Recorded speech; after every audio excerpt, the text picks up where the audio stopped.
Sarah Mitchell walked into the crowded coffee shop on a quiet Tuesday morning, her worn sneakers squeaking slightly against the polished floor. She wore simple jeans and a faded gray sweatshirt, her dark hair pulled back in a messy ponytail. Nothing about her appearance suggested the warrior she truly was. To everyone around her, she looked like any other woman grabbing her morning coffee before starting her day. The line moved slowly, giving Sarah time to scan the menu board above the counter. She had just returned from an 8-month deployment overseas, and all she wanted was a normal cup of coffee in a normal place with normal people.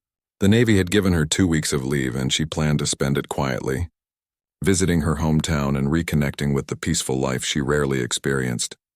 Behind her, 3 men in expensive business suits entered the shop, talking loudly about their latest real estate deals. Their voices carried across the small space, demanding attention from everyone present. The tallest one, a man named Derek with slicked back hair and an oversized watch, laughed boisterously at his own joke. His companions, Mike and Jason, joined in, their laughter echoing off the walls. Sarah barely noticed them at first. She had learned long ago to tune out unnecessary noise, focusing only on what mattered.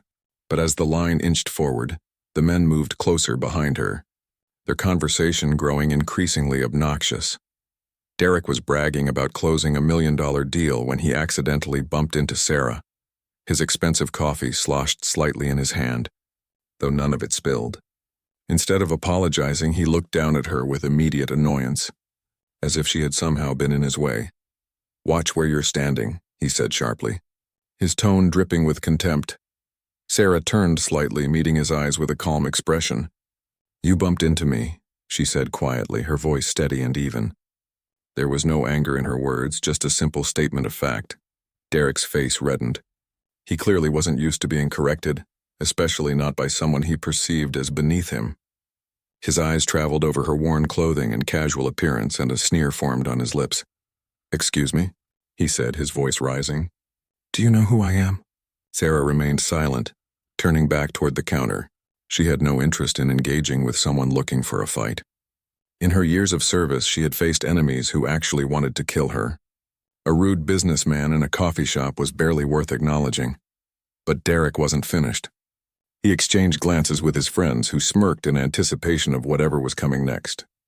"I asked you a question," Derek continued, stepping closer. "You should learn some respect. Maybe if you spent less time at the gym trying to look tough and more time on your appearance, you'd understand how to behave in public." Several people in the coffee shop turned to look. Some seemed uncomfortable with the confrontation, while others appeared curious about what would happen next. The barista at the counter glanced over nervously, unsure whether to intervene. Sarah took a slow breath, her military training kicking in automatically. "Stay calm, assess the situation. Don't escalate unless necessary." She had dealt with far worse than verbal insults. In her mind, she was already analyzing Derek and his friends, noting their body language, their positioning, their level of actual threat. The conclusion was simple. They were bullies who had never faced real consequences for their behavior. "I'm just trying to get coffee," Sarah said, still not raising her voice. "I'm not looking for trouble." Jason, one of Derek's friends, laughed mockingly. "Look at her trying to act all calm and tough. I bet she thinks she's some kind of fighter or something." He made exaggerated martial arts gestures, and Mike joined in the laughter. Derek leaned in closer, invading Sarah's personal space. "Let me give you some advice, sweetheart. Know your place.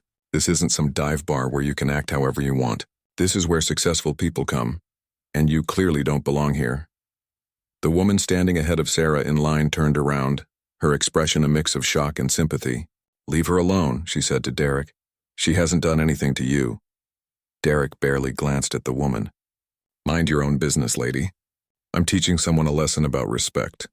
Sarah finally turned to face Derek fully, her posture relaxed but somehow commanding. Her eyes, which had seemed tired and distant moments before, now held a sharp intensity that made Derek unconsciously take a small step back.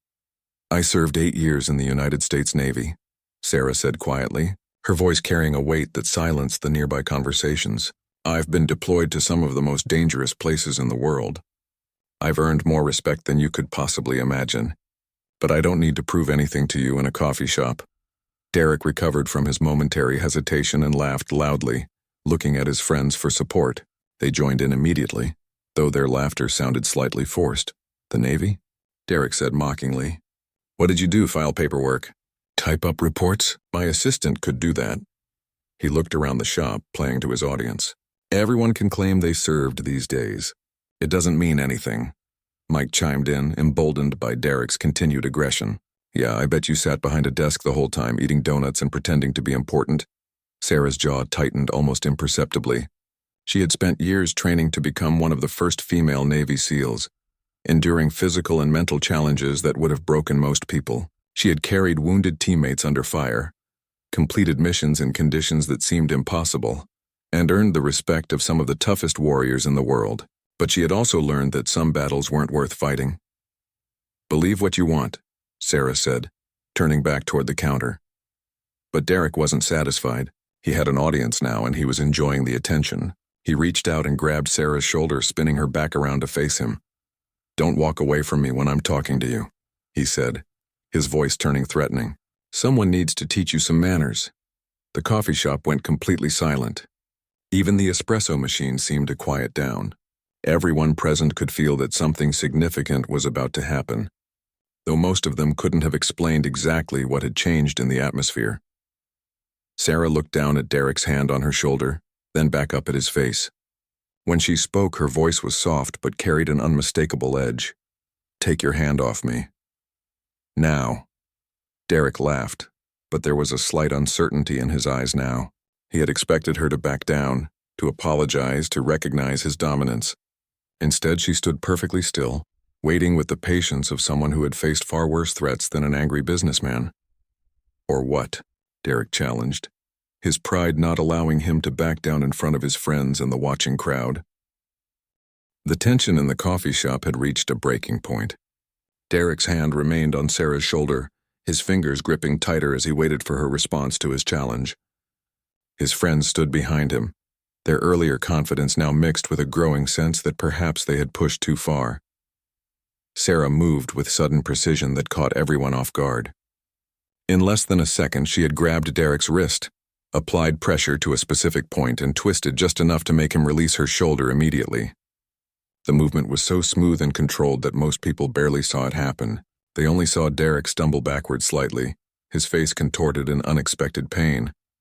"I asked you nicely," Sarah said, releasing his wrist just as quickly as she had grabbed it. "Don't touch people without permission." Derek clutched his wrist, his face flushed with embarrassment and anger. He had been humiliated in front of his friends and a room full of strangers. For someone who built his identity on dominance and control, this was unacceptable. "You're going to regret that," Derek snarled, stepping forward again. "Do you have any idea who you're messing with? I could buy and sell people like you. I know lawyers, judges, police officers. I'll make your life a living hell." Mike and Jason flanked Derek, trying to look intimidating. Mike puffed out his chest and cracked his knuckles theatrically. "You think you're tough because you learned some basic self-defense moves?" Derek's right. "You have no idea who you're dealing with." Sarah remained calm, her hands relaxed at her sides. She had assessed the situation the moment Derek touched her. 3 men, all in decent physical shape but with no real combat training. They relied on intimidation and social power, not actual fighting skills. In a real confrontation, it would be over in seconds. But Sarah had no intention of starting a fight in a public place over something so trivial. "I don't want any trouble," Sarah repeated, her voice still measured and calm. "I just want my coffee. Let's all move on with our day." The barista, a young man named Kevin, finally found his voice. "Hey everyone, let's just calm down." "Sir," he addressed Derek, "maybe you should—" "Shut up," Derek snapped at him. "This doesn't concern you. Just make the coffee and stay out of it." An older gentleman sitting at a table near the window stood up. He was probably in his 60s, wearing a veteran's cap with various pins and patches. His weathered face showed concern as he walked toward the confrontation. "Son," he addressed Derek, his voice firm but not aggressive. "I think you should listen to the lady and move on. There's no need for this." Derek spun toward the older man, his anger finding a new target. "Oh great, another hero wannabe. What are you, her grandfather? Why don't you sit back down before you hurt yourself, old man?" The veteran's jaw tightened, but before he could respond, Sarah spoke up. "Sir, thank you, but it's okay. I can handle this." She met the older man's eyes and gave him a slight nod. a gesture of respect between people who understood service. The veteran nodded back, recognizing something in Sarah that Derek and his friends couldn't see. He returned to his seat but remained watchful, ready to intervene if needed. Jason decided it was his turn to contribute. "You know what your problem is?" he said to Sarah, circling around to her side. "You think being in the military makes you special, but nobody cares about that anymore. You're just another person with a boring job who couldn't make it in the real world." Several people in the shop gasped at this comment. Even those who hadn't been paying attention before were now fully focused on the confrontation. A woman with 2 young children quickly ushered them toward the door, not wanting them to witness whatever was about to happen. Sarah's expression didn't change, but something flickered in her eyes.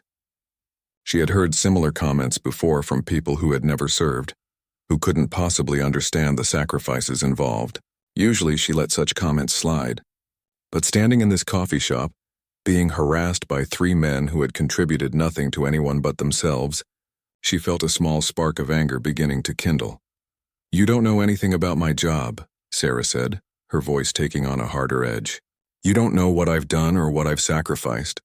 And honestly, I don't need you to understand or respect it. But you will leave me alone." Derek laughed mockingly. "Or what? You'll what? Fight all 3 of us, please? You might have gotten lucky with 1 move, but you're outnumbered. And when this is over, I'll make sure you're arrested for assault. I have witnesses who'll say you attacked me." Mike nodded enthusiastically. "That's right. We all saw her grab you," Derek, completely unprovoked. "Actually," a woman's voice called out from the back of the shop, "I recorded the whole thing on my phone." A young woman in her 20s held up her device, her screen clearly showing the recording in progress. "I got everything, including him touching her first and threatening her." Several other people in the shop immediately pulled out their phones as well, some having already been recording. The modern instinct to document everything was working in Sarah's favor. Derek's confidence wavered for a moment, but he quickly recovered. "Fine, cameras or not, you're nothing. You're nobody. Look at you. Dressed like a homeless person in a place where people with actual success come. You're pathetic." Sarah had endured months of verbal and physical abuse during her SEAL training. Instructors had screamed in her face, questioned her abilities, and pushed her to the absolute limits of human endurance. She had been cold, wet, exhausted, and in pain for weeks at a time. She had proven herself in ways that these men could never comprehend. Their words meant nothing to her, but she also understood that sometimes silence was more powerful than any response.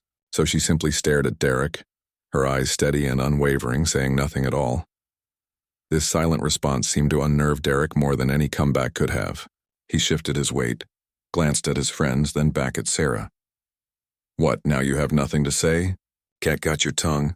The coffee shop manager, who had been in the back room during the initial confrontation, finally emerged. She was a woman in her 40s named Patricia, and she immediately assessed the situation with experienced eyes. "Gentlemen," she addressed Derek and his friends, her voice professional but firm, "I'm going to have to ask you to leave. You're disturbing my other customers," Derek whirled on her. "Excuse me? We're regulars here. We spend more money in one visit than she probably makes in a week. You should be asking her to leave." Patricia crossed her arms. "I don't care how much you spend. You're harassing another customer, and that's not acceptable. Please leave now or I'll call the police." "Call them," Derek said defiantly. "I'd love to explain to the police how this woman assaulted me." Patricia pulled out her own phone. "I have security cameras throughout the shop. They record audio too. So please, let's call the police and review the footage together. I'm sure they'll be very interested in seeing who touched who first and who made threats." Derek's face went pale. His earlier bravado crumbled as he realized that his usual tactics weren't working. Derek looked at Patricia with disbelief, clearly not accustomed to having his behavior challenged by anyone, especially not by someone he considered beneath him in the service industry. His face cycled through several emotions: shock, anger, and finally a calculating look as he tried to find another angle to maintain control of the situation. "You're really going to side with some random stranger over regular customers?" Derek asked, his voice taking on a condescending tone. "Do you know how business works? We come here every week. We bring in other clients. We probably account for thousands of dollars of your revenue, and you're willing to throw that away for her?" Patricia's expression remained unchanged. "Yes, now please leave or I will call the police." Jason stepped forward, trying a different approach. Look, maybe we all just got off on the wrong foot. How about we all calm down and we'll buy everyone in the shop a coffee? No harm, no foul. We can all forget this happened. Sarah shook her head slightly. I don't need you to buy me anything. I just need you to leave me alone. Mike, who had been quieter than the others, suddenly spoke up. You know what? I'm getting tired of this. Derek, let's just go. She's not worth our time. He seemed genuinely uncomfortable with how far things had escalated, perhaps having more sense than his companions. But Derek wasn't ready to back down. His ego had been bruised and he needed to salvage some sense of victory. No, I'm not leaving until she apologizes for assaulting me and for her disrespectful attitude.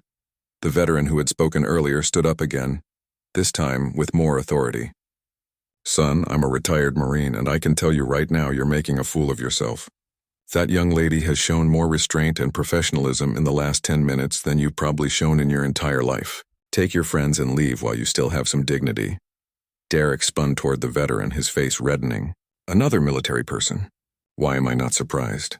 You people all stick together, acting like you're better than everyone else. Well, I've got news for you. Your service doesn't impress me. It doesn't make you special. It's just a job and not even a particularly impressive one. The shop fell completely silent. Even Derek's friends looked uncomfortable now. Insulting one veteran might be overlooked by some, but insulting a retired Marine in front of witnesses was something else entirely. Several other customers stood up, their body language showing clear disapproval of Derek's words. Sarah placed a gentle hand on the veteran's arm as he stepped forward. It's okay, sir. He doesn't know any better. Derek latched onto this comment. Oh, I don't know any better? That's rich coming from someone who probably couldn't cut it in the real world. So you joined the military where they tell you what to do every second of every day. Let me guess. You came from a poor family, had no better options, and needed the government to take care of you. Kevin, the young barista, finally spoke up with more confidence. Man, you need to stop. Like seriously, you're way out of line. Stay out of this, coffee boy, Derek snapped. Stick to making lattes and leave the adult conversations to people who actually matter. Sarah could feel the anger radiating from everyone around her. The entire coffee shop had turned against Derek and his friends, but Derek seemed oblivious to this fact. He was so focused on winning this confrontation that he couldn't see he had already lost in every way that mattered. I'll tell you what, Derek said, a cruel smile spreading across his face. Since you military types love challenges so much, let's make this interesting. I bet you couldn't last one day in my world. The real world where actual skills and intelligence matter, where you can't just follow orders and expect to succeed. Sarah tilted her head slightly, studying Derek with curiosity. What exactly do you do? Derek's chest puffed with pride. I'm a commercial real estate developer. I close multi-million-dollar deals. I negotiate with some of the most powerful people in this city. I make more money in a month than you probably see in a year. That's the real world, sweetheart, not playing soldier in some desert somewhere. And that makes you better than people who serve? Sarah asked, her tone genuinely curious rather than confrontational. It makes me smarter, Derek replied. Anyone can be trained to follow orders. It takes real talent, real intelligence to do what I do, to build wealth, to create opportunities, to actually contribute to society in a meaningful way. The retired Marine made a sound of disgust. Unbelievable. Young man, people like her are the reason you get to stand here and spout this nonsense. They protect the freedom that allows you to build your little real estate empire. Derek waved his hand dismissively. Oh, please, spare me the patriotic speech. Nobody's threatening our freedom. That's just propaganda to make people feel better about a career choice that requires no real skill. A middle-aged woman who had been sitting quietly in the corner stood up, her voice shaking with emotion.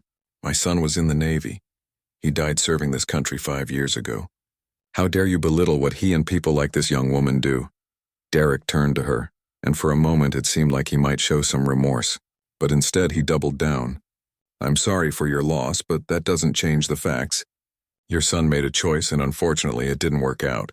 That's not my fault and it doesn't make military service some sacred calling.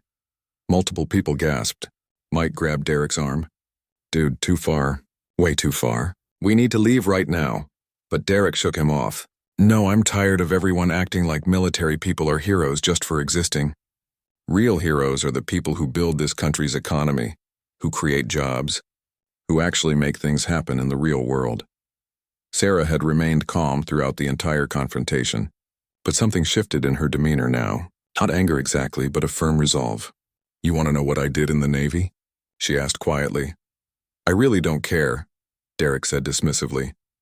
"I think you should know," Sarah continued, her voice calm but carrying undeniable authority, "because you're making assumptions about things you don't understand. You think military service is easy? You think it requires no skill? You think anyone can do it?" Derek crossed his arms. "That's exactly what I think," Sarah nodded slowly. "I was a Navy SEAL, one of the first women to make it through the program. Do you know what that means?" For the first time, uncertainty flickered across Derek's face. Even someone as ignorant as him had heard of Navy SEALs. They were legendary, even among people who knew nothing about the military. "You're lying," Derek said, but his voice lacked conviction. Sarah reached into her pocket and pulled out her wallet. She extracted a card and held it up. It was her military ID showing her rank and designation. Several people nearby leaned in to see it, and those who could read it murmured in surprise. "I went through 6 months of the most brutal training imaginable," Sarah said, her voice steady. "I was cold, wet, exhausted, and in pain every single day. I completed missions in conditions you couldn't survive for an hour. I carried wounded teammates under enemy fire. I made decisions where people's lives hung in the balance. I served with some of the bravest, most skilled people on this planet." Derek stared at the ID, his face going pale. The coffee shop had gone completely silent. Everyone stared at Sarah's military ID, then at her face, then back at the ID.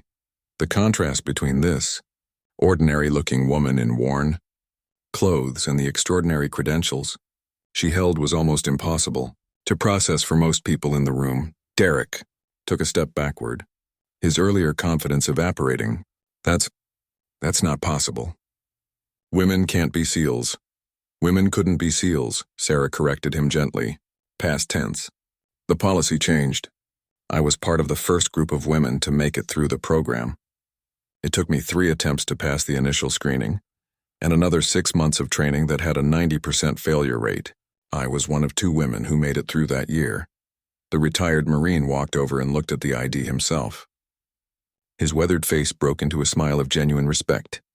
"Well, I'll be damned. Ma'am, it's an honor." He extended his hand and Sarah shook it firmly. "The honor is mine, sir," she replied. "Semper Fi." "Ura," the Marine responded, his voice thick with emotion. Jason and Mike were now openly uncomfortable. Mike pulled at Derek's arm again. "Derek, seriously, we need to go. Right now." But Derek's face was going through a complicated series of expressions. Shock, disbelief, embarrassment, and then surprisingly anger. Rather than apologizing or backing down gracefully, he seemed to be getting more upset. "So what?" Derek said, his voice rising. "So you have some fancy title. That doesn't give you the right to assault people or act superior to everyone else." Patricia, the manager, stepped forward. "Sir, that's enough. I'm calling the police now. You can explain your behavior to them." "Fine, call them," Derek said, though his bravado sounded hollow now. "I still haven't done anything wrong." She grabbed me first. The young woman who had been recording held up her phone. "I have the whole thing right here. You touched her first. You refused to leave her alone. You made threats, and you insulted not just her but every person who's ever served in the military." Derek's face flushed red again. "I have freedom of speech. I can say whatever I want." "Freedom of speech doesn't mean freedom from consequences," the retired Marine said firmly. "You can say what you want, but people can also judge you for it. And son, you've been judged and found wanting by everyone in this room." Sarah put her ID back in her wallet and turned to Patricia. "Ma'am, I appreciate you standing up for me, but I don't think we need to involve the police. I just want to get my coffee and leave. These gentlemen can do whatever they want." Patricia looked at Sarah with admiration. "You're sure?" "Because I have no problem calling the police. This kind of behavior shouldn't be tolerated." "I'm sure," Sarah said. "I've dealt with worse. Much worse." Derek seized on this as some kind of victory. "See, she doesn't want the police involved because she knows she's wrong. She grabbed my wrist and that's assault no matter what her excuse is." Kevin, the barista, shook his head in disbelief. "Dude, do you not understand what just happened? You insulted a Navy SEAL. You disrespected her service. You made fun of veterans. And you're still acting like you're the victim?" "I didn't know she was a SEAL," Derek protested. "She didn't tell me. How was I supposed to know?" Sarah turned back to face Derek, her expression neutral. Would it have mattered? Would you have treated me differently if I had been wearing my uniform? Or would you have found some other reason to be cruel? Derek opened his mouth, then closed it. The honest answer was clear to everyone in the room, including himself. That's what I thought, Sarah said quietly. You didn't insult me because of anything I did or didn't tell you. You insulted me because you thought you could, because you thought I was someone who couldn't or wouldn't fight back, someone you could bully without consequences. Mike finally found his voice. Look, on behalf of all of us, I'm sorry. This got way out of hand. Derek, Jason, we're leaving now. He physically grabbed Derek's arm and started pulling him toward the door. Derek resisted. I'm not apologizing to her. I didn't do anything that wrong. She's blowing this all out of proportion. The woman whose son had died in the Navy stood up, tears streaming down her face. My son would have been proud to serve alongside someone like her. You should be ashamed of yourself. For the first time, Derek seemed genuinely affected by someone's words. He looked at the crying mother, and something in his expression softened slightly. But his pride still wouldn't let him back down completely. I'm sorry about your son, Derek said to the woman, his voice slightly quieter. But that doesn't change the fact that this situation got blown out of proportion. Sarah watched Derek carefully. She had dealt with many different types of people in her years of service. Some were cowards who folded immediately under pressure. Some were brave individuals who rose to any challenge. And some were like Derek, people so insulated by privilege and ego that they couldn't recognize their own faults even when confronted with overwhelming evidence. Derek, Sarah said, using his name for the first time. I'm going to give you some advice and you can take it or leave it. Stop seeing other people as inferior to you. Stop judging people based on their appearance or their job. You never know who you're talking to or what they've been through. Today you happen to insult someone who had the training and restraint not to respond the way you probably deserved. Next time you might not be so lucky. Derek stared at her, his jaw working as he fought between his pride and the growing realization that he had made a terrible mistake. Is that a threat? He asked, but without the earlier aggression. It's advice, Sarah replied, from someone who's seen what happens when people underestimate others. It never ends well for the person doing the underestimating. Jason, who had been relatively quiet throughout most of the confrontation, stepped forward. She's right, Derek, we messed up. We all messed up. We should apologize and leave. Derek looked at his friend with betrayal on his face. Are you serious right now? You're taking her side? I'm taking the side of not being a complete jerk, Jason said. Look around, man. Everyone here thinks we're wrong. Your behavior today was wrong. Just admit it and let's go. The entire coffee shop watched this internal drama play out. Some people had their phones out, still recording. Others simply stared, waiting to see how this would resolve. The tension was thick enough to cut with a knife. Sarah decided to make it easier for everyone. I'm going to go wait outside for my coffee. Derek, Mike, Jason, I hope you all have a good rest of your day. I hope you learned something from this. And I hope next time you see someone in worn clothes or someone who looks ordinary to you, you'll remember that appearances don't tell you anything about a person's value or their story. She walked to the counter where Kevin quickly prepared her coffee. It's on the house, he said quietly. And thank you for your service. That's not necessary, Sarah said, reaching for her wallet. Please, Kevin insisted. It's the least I can do. Sarah accepted with a small smile. Thank you. As she walked toward the door, Derek suddenly called out. Wait. Sarah stopped at the door and turned back toward Derek. The entire coffee shop held its breath, wondering what would happen next. Derek stood in the middle of the room, his expensive suit somehow looking less impressive now, his confident posture deflated. Derek started, then stopped. The words seemed to catch in his throat. Years of arrogance and entitlement fought against the undeniable reality that he had been wrong.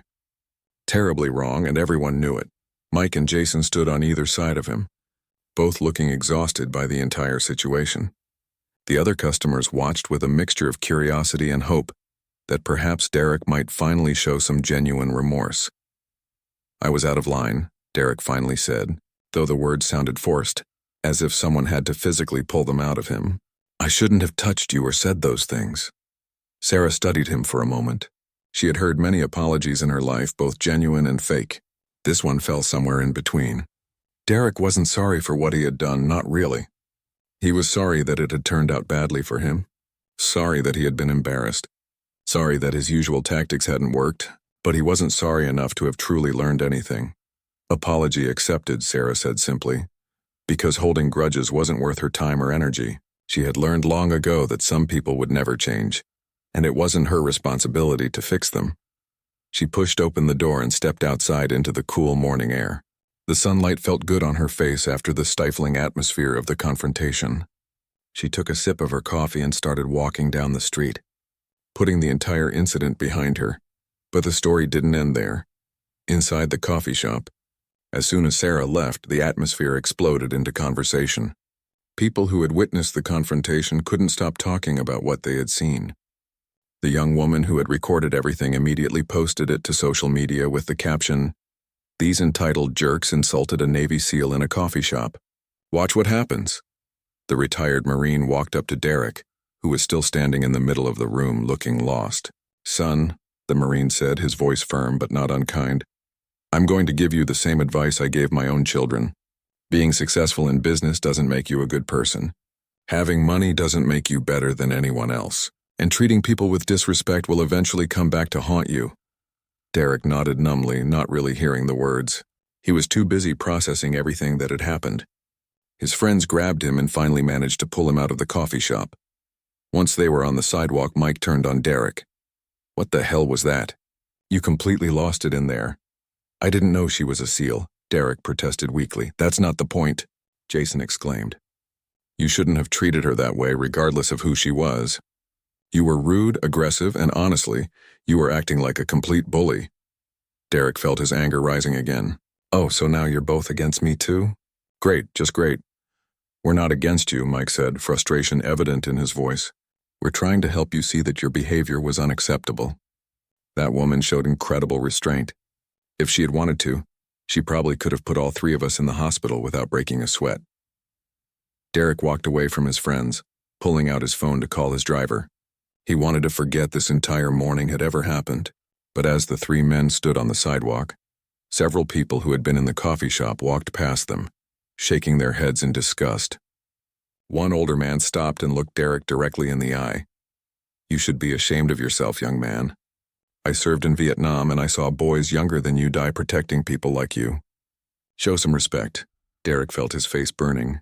He turned away without responding, desperate to escape the judgment that seemed to be coming from all directions. His phone buzzed with a notification. Then another. Then several more in quick succession. "What now?" he muttered, opening his social media app. His stomach dropped when he saw his name trending locally. The video from the coffee shop had been shared hundreds of times already, and it was spreading fast. The comments were brutal. Entitled, "Rich Guy Bullies Veteran in Coffee Shop. This is Derek Morrison, real estate developer. Let his company know what you think of his behavior." Imagine insulting a Navy SEAL and thinking you're the victim. Someone needs to humble this man. Derek's hand shook as he scrolled through the comments. His business page was being flooded with angry messages. His personal profile was getting tagged in hundreds of posts. The video had been viewed thousands of times in just the few minutes since it had been posted. "Guys," Derek said, his voice hollow, "we have a problem." Mike and Jason looked at their own phones and saw the same thing. The video was everywhere. Their faces were clearly visible. Their names were being mentioned. The internet had done its work with frightening speed, identifying all three of them and connecting them to their businesses and social profiles. Jason's phone rang. It was his wife. "Jason, what is this video everyone is sending me? Please tell me this isn't you." Mike received a text from his business partner. "Call me immediately. We need to talk about damage control." Derek's phone rang next. It was his father, who was also his business partner in their real estate firm. "My office now. We need to discuss your behavior this morning." The three men stood on the sidewalk watching their lives begin to unravel in real time. What had started as a simple morning coffee had turned into a public relations disaster that was spreading across the internet like wildfire. Meanwhile, Sarah had walked several blocks away, completely unaware of the firestorm brewing online. She found a quiet bench in a small park and sat down to enjoy her coffee. A light breeze rustled the leaves overhead, and birds chirped in the trees. This was exactly the kind of peaceful moment she had been craving after her deployment. Her phone buzzed with a text from her sister. "Sarah, you're viral. Someone posted a video of you in a coffee shop. Are you okay?" Sarah frowned and opened the link her sister had sent. She watched the video, Seeing herself from an outside perspective for the first time, she looked so calm in the footage, while Derek and his friends looked increasingly aggressive and foolish. The video had already been viewed tens of thousands of times and was being shared across multiple platforms. Another text came through, this time from a former teammate. Mitchell saw the video. Nice restraint. Those guys have no idea how lucky they are. You okay?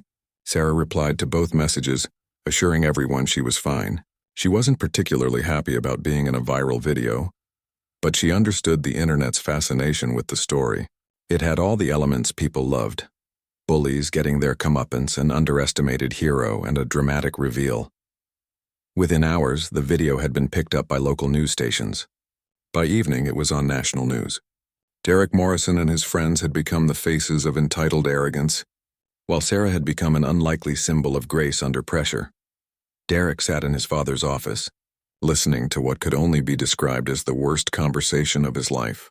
His father, Marcus Morrison, was a successful businessman who had built their real estate empire from nothing. He was furious. "Do you have any idea what you've done?" Marcus said, his voice cold and controlled.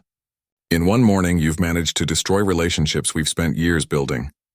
"I've already received calls from 3 major clients saying they're reconsidering their partnerships with us. Our social media is a nightmare. We're being called every name in the book, and honestly, Derek, I can't say we don't deserve it." "Dad, I didn't mean for any of this to happen," Derek said weakly. "You didn't mean for it to be recorded," Marcus corrected, "but you absolutely meant to behave the way you did. I've heard the full audio from the security cameras that the coffee shop manager sent to the media. You were cruel, disrespectful, and completely out of line. And you did all of this to a decorated Navy SEAL who was just trying to get coffee." Derek slumped in his chair. "I apologized to her. After she had to prove her credentials to you," Marcus said sharply. "After you insulted not just her but every person who has ever served in the military. After you made yourself and this company look absolutely terrible. Your apology was too little, too late, and frankly, it didn't sound sincere." "What do you want me to do?" Derek asked, genuine fear creeping into his voice. Marcus leaned back in his chair and sighed heavily. "I want you to learn something from this. I want you to understand that the way you treat people matters. That kindness and respect aren't optional, they're essential. But first, we need to do damage control." Over the next few hours, Marcus put together a crisis management team. They crafted a public apology that Derek would need to post on all his social media accounts. They scheduled interviews where Derek would need to take full responsibility for his actions. They reached out to veterans organizations to discuss how Derek could make amends. The public apology Derek posted that evening was carefully crafted by professionals, but everyone could tell his heart wasn't really in it. The video of him reading the statement showed a man going through the motions rather than someone who truly understood the depth of his mistakes. The internet predictably tore it apart. This apology is as fake as his respect for others. He's only sorry because he got caught. Notice how he keeps saying, "if I offended anyone," instead of taking real responsibility. The situation grew worse when journalists began investigating Derek's past. Former employees came forward with stories of his difficult behavior in the workplace. Business associates shared experiences of his arrogant attitude in meetings. A pattern emerged of someone who had always treated people poorly, but had been insulated from consequences by wealth and privilege. Sarah, meanwhile, had been contacted by multiple news organizations wanting interviews. Her phone hadn't stopped ringing. Producers from morning shows, evening news programs, and even a few documentary filmmakers all wanted to talk to her. They wanted her to tell her story, to discuss what had happened, to provide commentary on Derek's behavior. She declined almost all of them. This wasn't the kind of attention she wanted or had sought. She had simply been trying to get coffee, had been forced to defend herself, and now found herself at the center of a national conversation about respect, privilege, and military service. But one request caught her attention. A veterans organization reached out asking if she would be willing to speak at an upcoming event about her experiences as one of the first female Navy SEALs. They weren't interested in the coffee shop incident. They wanted to highlight her achievements and inspire young women who might be considering military service. After thinking about it for a day, Sarah agreed. If something positive could come from this unwanted attention, it might as well be encouraging the next generation of service members. Derek's life continued to spiral downward. The real estate deal he had been so proud of fell through when his clients saw the video. They didn't want to be associated with someone who had become a symbol of arrogance and disrespect. Other business relationships followed suit. Partners began distancing themselves from him. His father seriously considered removing him from major projects until the scandal died down. Mike and Jason fared somewhat better. Mike issued a genuine apology, admitting he had been wrong to stand by while Derek harassed Sarah. He announced he would be making substantial donations to veterans organizations and would be volunteering his time to help veteran-owned businesses with their real estate needs. His apology felt sincere, and while he still faced criticism, people were more willing to accept his remorse. Jason took a different approach. He used the incident as a wake-up call to examine his own behavior and biases. He enrolled in a program that helped business leaders understand their privilege and develop empathy. He spoke openly about how he had been wrong and what he was doing to change. His honesty resonated with people, and slowly, his reputation began to recover. Derek, however, remained defensive. In private conversations with friends and family, he continued to insist that the whole thing had been blown out of proportion. He claimed he was the real victim, being destroyed by cancel culture for one small mistake. This attitude leaked to the press through people who had heard his private complaints, making things even worse for him. 3 weeks after the coffee shop incident, Derek's father called him into his office again. Marcus looked tired, years older than he had just weeks before. "Derek, I've made a decision," Marcus said heavily. "You're being removed from all client-facing roles in the company. You'll work behind the scenes on analysis and planning, but you won't represent Morrison Real Estate in any public capacity." Derek felt like he'd been punched in the stomach. "Dad, you can't be serious. This is my company too. I've worked here for 10 years. And in one morning you damaged what took us decades to build," Marcus replied. "This isn't permanent, but it is necessary. You need time to reflect on your behavior and genuinely change, not just pretend to change for the cameras." "This is so unfair," Derek protested. "I apologized. I did everything you asked me to do. What more do you want?" Marcus looked at his son with sadness. "I want you to actually mean it. I want you to understand why what you did was wrong, not just that it had bad consequences for you. I want you to develop genuine empathy for other people. Until that happens, you're a liability to this company. And honestly, you're a disappointment to me as your father." Those last words hit Derek harder than anything else. He left his father's office feeling truly alone for the first time in his life. His girlfriend had broken up with him the week before, citing his refusal to take real responsibility for his actions. His friends were keeping their distance. His professional reputation was in tatters. And now his own father was ashamed of him. Sarah's speech at the veterans event was widely praised. She spoke about the challenges of being a woman in a male-dominated field, about pushing through barriers and proving doubters wrong. She talked about the importance of service and sacrifice. She never mentioned the coffee shop incident, but everyone in attendance knew about it. They saw in her the epitome of grace and strength. After the event, a young woman approached Sarah. She looked to be about 19 or 20, with determination written across her face. "Ma'am, I just wanted to thank you," the young woman said. "I've been thinking about trying out for the SEALs, but I wasn't sure if I could do it. After hearing you speak and seeing how you handled that situation a few weeks ago, I know I have to at least try." Sarah smiled, remembering her own doubts before she had entered training. "What's your name?" "Jennifer, ma'am. Jennifer Torres." "Jennifer, the training is going to be the hardest thing you've ever done. There will be moments when you want to quit, when you think you can't go on. But if you really want it, if you're willing to push past the pain and the doubt and the fear, you can make it. Don't let anyone tell you that you can't." Jennifer's eyes welled up with tears. "Thank you, ma'am. That means everything coming from you." As Sarah watched the young woman walk away, she felt a sense of peace. The coffee shop incident had been unpleasant, but if it inspired even one person to pursue their dreams and serve their country, then perhaps it had been worth the unwanted attention. Meanwhile, Derek sat alone in his apartment scrolling through his phone. The negative comments had slowed down, but they hadn't stopped. Every few days, someone would rediscover the video and share it again, starting a new wave of criticism. He had become a cautionary tale, a meme, a symbol of everything wrong with privilege and entitlement. He watched the video of Sarah's speech at the veterans event. He listened to her talk about perseverance, about respect, about the importance of treating everyone with dignity regardless of their position or status. Everything she said felt like a direct rebuke to him, even though she never mentioned him by name. For the first time since the incident, Derek felt something shift inside him. Not defensiveness or anger or self-pity, but genuine shame.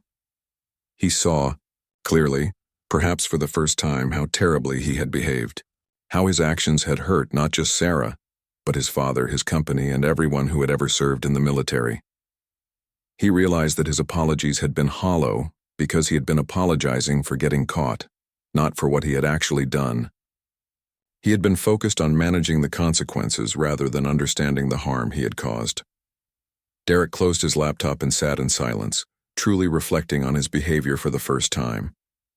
6 months passed after the coffee shop incident. The internet had largely moved on to newer scandals and viral moments, though the video still occasionally resurfaced when people discussed examples of entitled behavior getting checked. Derek's name remained associated with the incident, a digital scarlet letter that followed him online. During those 6 months, Derek had done something he had never really done before. He listened. He read books about empathy and privilege. He attended therapy sessions where he explored why he had felt the need to dominate and belittle others. He volunteered at a veterans center, doing menial tasks like cleaning and organizing, learning to serve rather than be served. The work was humbling. Many of the veterans at the center knew exactly who he was. Some refused to interact with him. Others gave him hard stares that communicated their disapproval without words. But a few, including an older veteran named Carl who had served in Desert Storm, took Derek under their wing. "You messed up bad, son," Carl had told him during one of their first conversations. "But the question isn't whether you messed up. Everyone does at some point. The question is whether you're going to learn from it or spend the rest of your life making excuses." Derek had chosen to learn. It wasn't easy. Old habits and thought patterns kept resurfacing. He would catch himself making judgmental assumptions about people based on their appearance or job. But now at least he caught himself and questioned those assumptions. His father noticed the changes. Marcus Morrison was not an easy man to impress, but he saw genuine effort in his son for the first time in years. Derek was no longer going through the motions. He was actually working on becoming a better person. "I'm proud of you," Marcus told Derek one evening as they closed up the office together. "Not for what you did, but for how you're trying to make it right." Those words meant more to Derek than any business success ever had. Sarah had continued living her life largely outside the public eye. She had completed her leave and returned to active duty, though she had transitioned to a training role rather than active deployment. Her experience and perspective were valuable in mentoring the next generation of SEAL candidates, including several women who were attempting to follow in her footsteps. Jennifer Torres, the young woman who had approached Sarah at the veterans event, had indeed entered the SEAL training program. She was currently in the middle of the grueling qualification process, and Sarah received regular updates on her progress. Jennifer was struggling, as everyone did, but she was still in the program when many others had already quit. One afternoon, Sarah received an unexpected email. It was from Derek Morrison. The subject line read simply, "I owe you a real apology." Sarah almost deleted it without reading. She had moved on from the incident and had no desire to revisit it. But something made her open the email. Perhaps it was curiosity, or perhaps it was the same instinct that had made her such an effective SEAL. Never dismiss potential intelligence, even from unlikely sources. The email was long, but it didn't feel rambling or self-serving. Derek wrote about the past 6 months, about the work he had been doing on himself, about the things he had learned. He acknowledged specifically and without qualification every terrible thing he had said and done that morning in the coffee shop. "I was cruel," he wrote. "I was looking for someone to belittle to make myself feel important. I treated you as less than human because I had trained myself to see service workers, veterans, and anyone I perceived as ordinary as beneath me. There is no excuse for my behavior. I don't expect forgiveness, and I'm not asking for it. I simply wanted you to know that I have spent every day since then trying to become someone who would never treat another person that way again. He described his volunteer work at the Veterans Center, the conversations he had with Carl and other veterans, the things they had taught him about service and sacrifice. He wrote about meeting a veteran who had lost both legs in combat but maintained more dignity and positivity than Derek had ever possessed with all his advantages. Understand now what I couldn't see then, the email continued, that every person has a story, has value, has earned respect simply by being human. That service to others is worth more than any amount of money. That humility isn't weakness, it's strength. You showed all of those things that morning, and I showed none of them. I'm sorry, truly sorry for my behavior. You deserved better, and I failed to provide even basic human decency. Sarah read the email 3 times. She had received many messages over the months from supporters, from media, from people sharing their own stories of being disrespected. But this was different. It felt genuine in a way that Derek's public apology had not. She thought about responding, then decided against it. Derek had said he didn't expect forgiveness or a response. This email was for him, part of his journey to become better. She didn't need to be part of that journey, but she did appreciate that he had taken the time to send it.